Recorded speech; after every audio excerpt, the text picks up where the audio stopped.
Hello, I'm Martijn Gaat and this is Does Logistics Matter? A podcast on trends and innovations in supply chain and logistics. Answering yes to the question today is Georgia Leybourne, Senior International Marketing Director at Manhattan Associates. In this episode, we talk about the rise of robots and automation in the warehouse and how they add value to existing resources, how a warehouse execution system integrates managing both man and machine, and how managing the flow of goods from inbound to picking to delivery at the store and customer with one single software solution optimizes your supply chain operations. Please enjoy my conversation with Georgia Leybourne. Georgia, welcome to the show. Thank you, Martijn. Pleasure to be here. Yeah, so the first question I always ask my guests is, does logistics matter? And my answer to that would be never before has logistics mattered more. This world we find ourselves in has made logistics and supply chain one of the most relevant topics around the dinner table. I remember a few years ago, my grandmother said to me, "Georgia, what is it that you do?" I said, "I work in logistics, Grandma." "What's that?" Now it's the topic pretty much every day. Yeah. We went from, I guess the people working in logistics went from the people working in this unknown area to being the saviors of the world. I mean, Absolutely. I like to say that supply chain and logistics finally has a seat at the table. We actually mean something to the world at large. Even my children know what supply chain is now because they get so frustrated when they can't get hold of something that they really want. And here at Manhattan Associates, we have a saying, which is keep life and commerce moving. And it's all about the movement of goods around the globe to satisfy not only the desires of the human being, but also the necessities of human beings. I mean, this is life and death at the end of the day, keeping key medicines, key food products moving around the globe. So yes, Martijn, logistics matters a lot. well, you're mentioning food and medicine, but ask my kids, and the new phone they ordered is even more important. So. Absolutely, from the frivolous to the absolute necessities, it's an important animal at the moment for sure. Yeah. This there's been a huge increase in logistics flow as well in the past years. If you look at the e-commerce, for example, which is really risen, this has an impact on warehousing and what happens in warehouses. And next to a rise in e-commerce, there's also a rise in robotics, and then robotics in the warehouse. What can you tell us about the current situation? So the current situation with warehousing and robotics. Well, it's a fascinating area, to be sure. I think even before the pandemic came along and the added pressures on supply chain, robotics was really starting to take traction within the warehousing space. Yeah. But the pandemic really brought it into sharp relief. And it was in one part related to some labor challenges that we experienced. Obviously, there were people getting sick and having time off. We had to put people in isolation, introduce social distancing. Areas where actually the use of automation mitigated any of the concerns about human safety. So automation became ever more important in keeping those supply chains moving at a time when human capital was at a premium. But even without that whole human resource capacity issue, automation has a really important part to play in terms of economies of scale within a warehouse environment with regards speed, capacity, also accuracy, and absorbing menial tasks that perhaps human beings no longer wish to do. So automation has become an incredibly important part of the mix in terms of resourcing within the warehouse to ensure throughput remains at an optimum level, to ensure humans continue to thrive and survive and are motivated in the work that they do, to ensure accuracy and certainty in what the warehouses are producing through their inventory flows, and also to pivot to peak times when volumes suddenly go up extortionately. So automation has always played an important part, but now more than ever.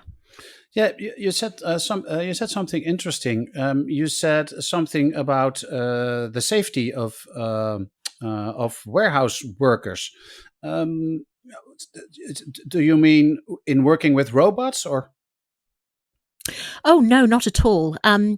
So I think during the pandemic, there were quite a few new regulations that came into warehouses, things like Hmm. social distancing, Yeah. um, co-location of activity from one individual to another. Of course, the minute you introduce robots or automated elements into that mix, you don't have to socially distance from a robot, whereas you would from a human being. Yeah. So they enabled organizations to adapt their processes to ensure that humans were protected at a time where they could not be in close proximity to one another. Um, Safety with regards to robots is a that's a non-entity as far as I'm concerned. Hmm. All of the robotics vendors that we are working with have incredibly strict health and safety regulations that they apply not only to the manufacture of their robots, but to the deployment of those robots to ensure that humans are protected at all times. Yeah, that makes perfect sense. But the logistics is a traditional is a very traditional industry.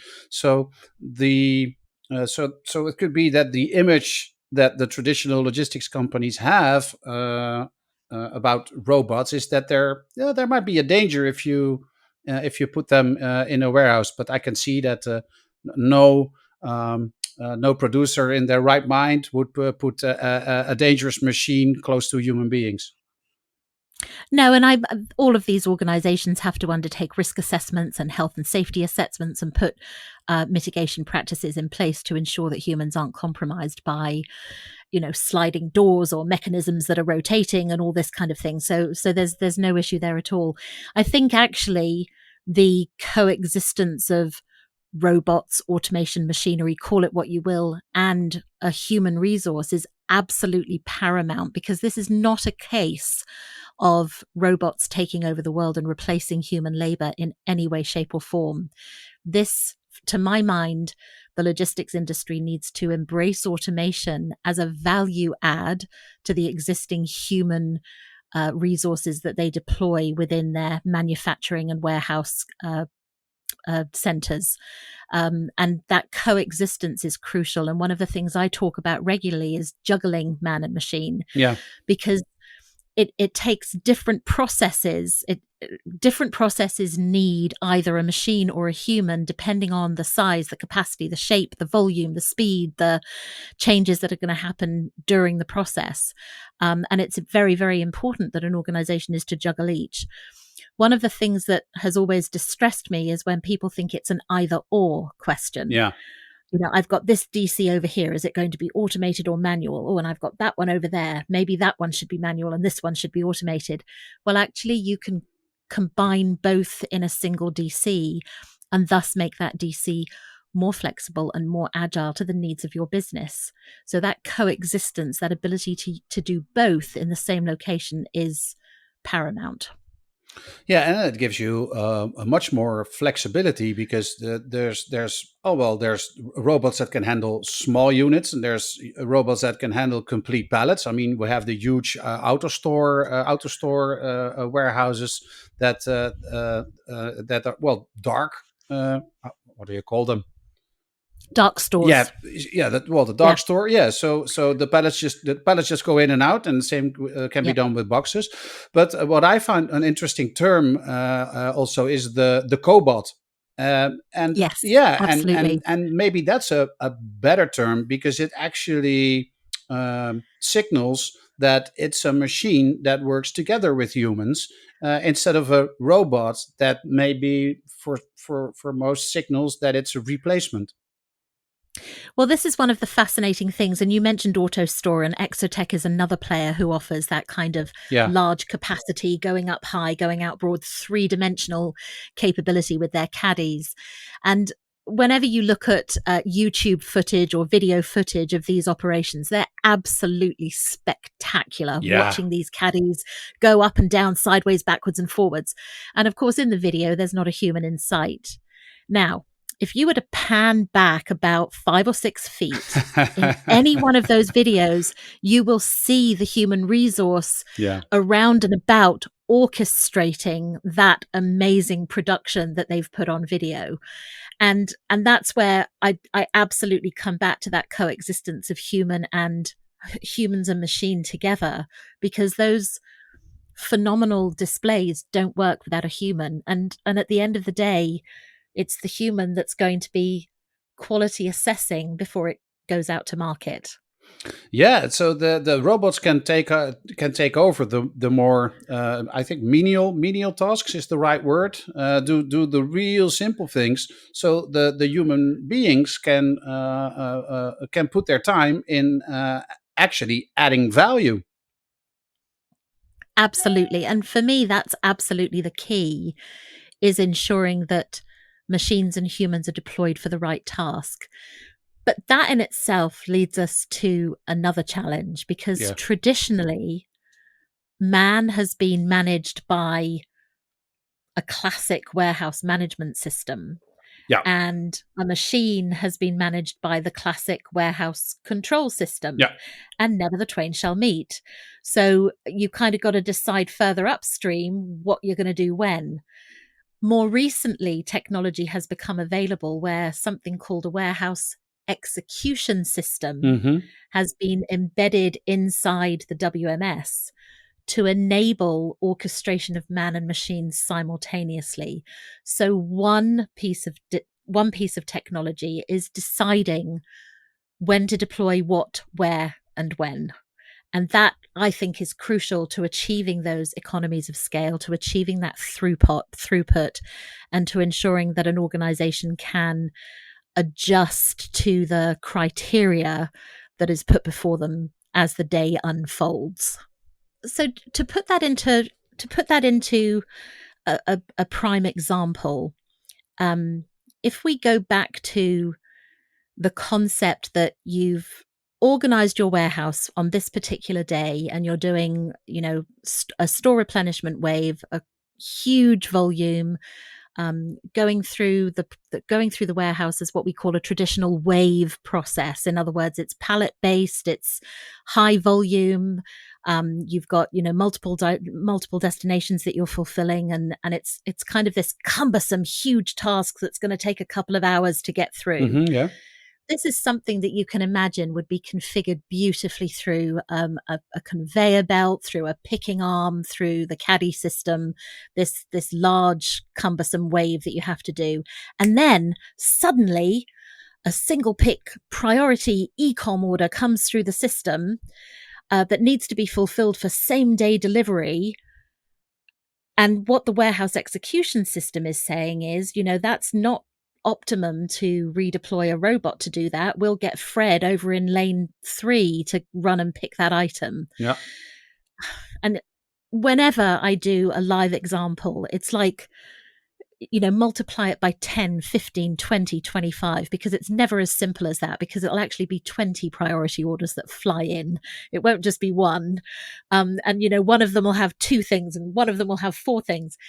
But what the warehouse execution system is now able to do is to manage that simultaneously. So whilst it's running a massive wave process, it can then stream orders across that wave continuously, managing those priority orders, those late order changes, a staffing issue that's come in, anything. It can juggle that accordingly and reprioritize the work, deploying man or machine as per required by the circumstances.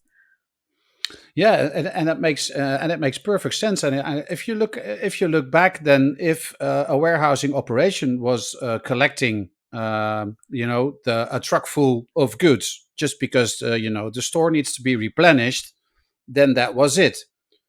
But nowadays, the store has also become, for many retailers, a pickup location for online orders. So actually, the example that you just gave is like a perfect example, whereby somebody needs to break into this process of the whole truck being so the load for the whole truck is being picked, and a single item needs to be added.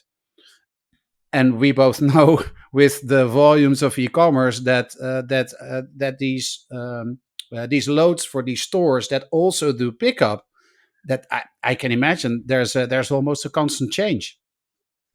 There is a constant change, and the beauty of the technology today, whether we're talking about a robot, whether we're talking about the software, whether we're talking about hardware elements, the software today is now all managed centrally so that you can cater to last minute changes at the last minute, literally just as the orders are going on the lorry.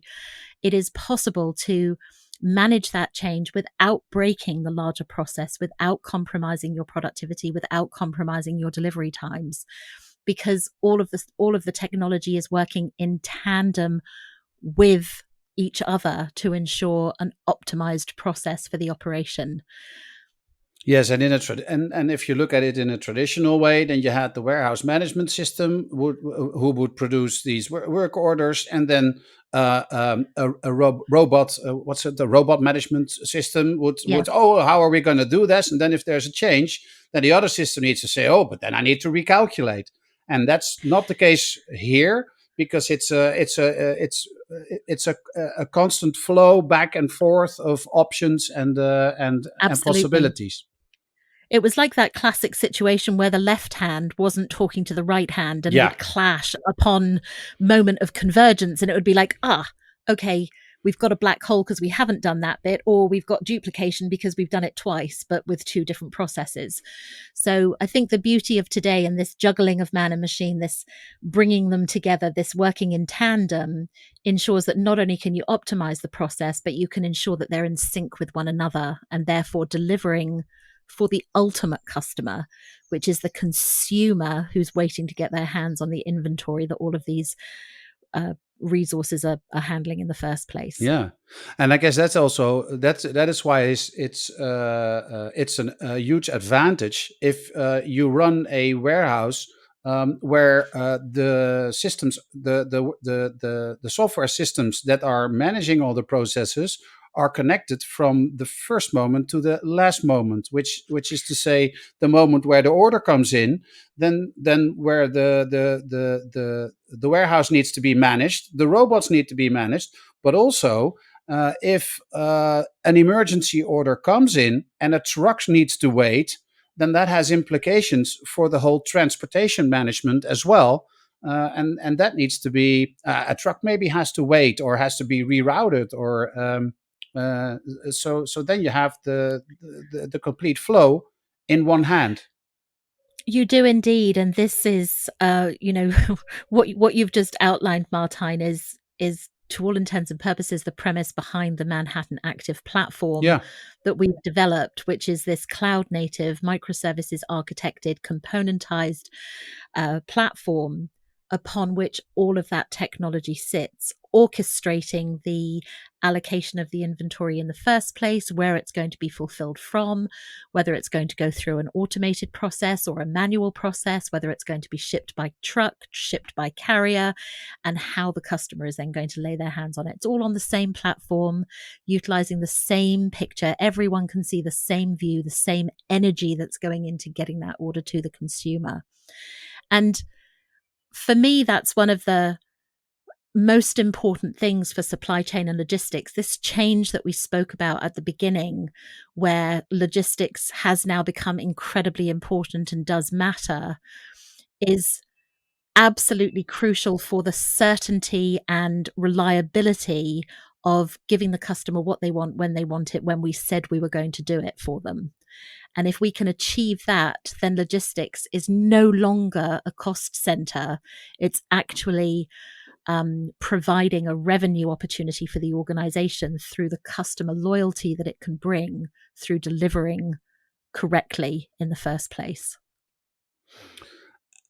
Yeah, and what I was thinking about is that if you have one single system that can optimize each of these steps, it's that's a huge amount of data and a number of possibilities that I guess, well, I can't even imagine. that has to be calculated. So there has to be a lot of computing power and some really strong algorithms behind it. Well, and that's, I mean, for me, that's the crux of the technology that we're talking about here, whether it's a robot or whether it's a piece of software. Hmm. It's that intelligence underlying that capability. The only way that robot, the only way that software is going to be able to support the human in delivering is by being incredibly clever, incredibly quick, and be agile. And that's where machine learning and really scientific algorithms come in and embrace the data that's available to us in the supply chain Hmm. and put it to good use to improve the service levels that we can provide at the from an output perspective. Yeah. So if you look towards if we look towards the future, I mean, already the whole process is in one hand. You know, in the system that Manhattan has designed. If we look to the future, what are we looking at? What's the next what's the next thing? I think there's so much innovative technology out there. And one of the challenges I think a lot of the retailers and manufacturers and wholesalers have is working through the noise in the marketplace to Hmm. find that innovation that is going to make an impact and going to make a difference. I do think we're going to see a lot more beautiful parades of sexy technology that looks great, sounds great, but doesn't actually do an awful lot. Yeah. And I think we have to be very patient and work through that to figure out that which is going to pack a punch. Robotics is going to get faster. It's going to get more intricate, and it's going to get more capable of moving the way humans do. So Yeah. if you imagine a caddy with 10 items of inventory in it, the human brain suggesting to the arm and the hand to go in and pick one of those items and then put it over here is a lot more quick and efficient than a robotic arm who might have to kind of sense and feel around and might pick up the wrong thing. So that, I mean, it's hugely advanced at the moment, but I think that's going to get even more advanced over time. You can see again, on video, on YouTube, on social, you can see videos of robotic arms going in and picking up eggs and not breaking them. Yeah. And that's the kind of delicacy and precision that we're looking for within the robotics community, is that ability to apply intelligence to the mechanics of picking things up. I was speaking to somebody, gosh, it must be about six months ago, and I know one of the things that is ever evolving is the power source for machinery and robotics, particularly those robots who are transiting across the shop Yeah. floor Yeah. independently of a non-wired activity. So I think all of that power source and consumption and how they recharge and where they recharge and then the maintenance associated with that, that's an area that's massive for many vendors who specialize just in the power behind the robotics. Yeah. So I think there'll be some advancements in that over time. But the other area that I think will be huge is cobots, as you mentioned earlier, Hmm. is that total merging of man and machine and the combination of the two. Yeah. And when I talk about automation, I'm not just talking about a robot or a picking arm or one of these sort of sky pods that goes racing up and down, but things like Google glasses or Zebra technology hardware that you handheld or head mounted or pick to light, all of these things where technology combined with human interaction is just improving the accuracy or the speed or the dexterity of what each can do. Yeah, I recently visited an operation where they used Google Glass to pick items, and which in this case was really really great because it was a warehouse with plants and flowers, and so the Google Glass was like it's like glasses without the glasses. So it's just a Yes. frame, and then there was Yeah. this small prism, which was, I guess it was about just above my eye. And if I would just was looking just in front of me, I saw nothing. But if I looked slightly up and to the left, I saw a screen, and it told me what aisle to go to, what cart to go to, how Yeah. many units to pick from which shelf. But the best thing was it gave me a picture of the flower or the plant that I needed to pick. So even if something was at the wrong location, I could see like, okay, but I really don't need this one because this is a cactus and I'm looking for a pink flower. So Absolutely. And that's a it prime was example. amazing. Prime example of human and machine working in tandem. Another one is, I know there's been a lot of speculation around drones, and whenever we talk about drones and logistics, it's Yeah. always in the delivery field. Yes. I don't know how, whether or not that's actually going to happen. It's, there's a lot of things stopping it, but drones inside the warehouse are in use every day for things like cycle Yeah. counting. And they work beautifully to help aid the speed of doing a cycle count, which, if you've ever done one, it's the most boring task in the world. I actually have. It's Yeah. terrible. Yeah. But flying a drone to help expedite that cycle count actually makes that work very meaningful and quite enjoyable. Yeah. Well, it certainly does if you're a bit of a tech geek like me. So I do think that when we talk about automation, when we talk about machine, we do need to consider all of the options and not just imagine that human-like robot stood before us. Yeah, and I guess you're also here touching on the point of the evolving warehouse employee, because they will be learning new skills to work with these new machines. So it's not as much. I mean, obviously, some people will have to find other work, but most will just their jobs will evolve, and they will be no longer Absolutely. bending down to pick up boxes all day. They may be flying a drone. Absolutely. And I think whenever we encounter that question about the impact of machinery on the labor force, I think it's very important that we talk about that in a positive way, because this is not about replacing human capital. This is about enhancing the capability of human capital and motivating human capital to support the operation in a value-added way. Georgia, what stuck in my mind most from everything that you shared with us until now is the fact that man and machine that man will not be replaced by machine, but man and machine will be working in a much more synergetic way moving forward. Do you know, I'm so glad that that's the output that you got from my from my speech today, because that is exactly the message I wanted to get across. I do think that it is not a question of choosing between man and machine. I think it's a question of striking the right balance between man and machine. The two absolutely coexist in the same environment, and indeed, when you add them together, 2 + 2 = 5. They add value to one another when working in conjunction with each other.